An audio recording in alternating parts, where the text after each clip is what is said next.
खलीफा हारून रशीद। अबू जाफर हारून रशीद 148 हिजरी बमुताबिक 765 ईस्वी को रे के मकाम पर पैदा हुए। इनके वालिद का नाम मोहम्मद अल मेहदी था और वालिदा का नाम मलिका हिजरान बिन्त अता थी। हारून रशीद खिलाफत अब्बासिया के 5वें खलीफा थे। आपके बड़े भाई का नाम मूसा अल हादी था। जब 170 हिजरी में मूसा अल हादी का इंतकाल हुआ तो हारून रशीद को उसकी जगह तख्त नशीन कराया गया।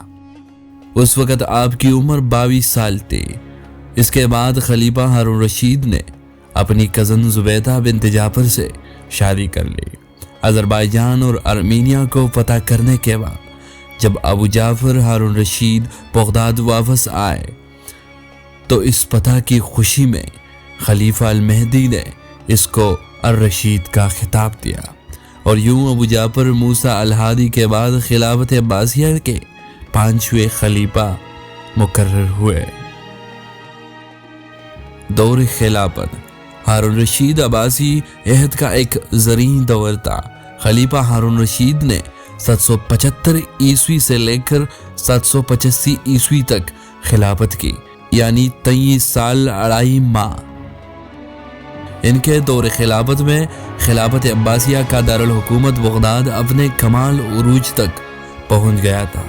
खलीफा हारून रशीद एक आदिल बादशाह था जो रात को बेस बदल कर अपने दारुल हुकूमत में गलियों का चक्कर लगाकर अवाम के मसाइल सुनते थे और उनके लिए कोई लाइहा अमल तय करते थे।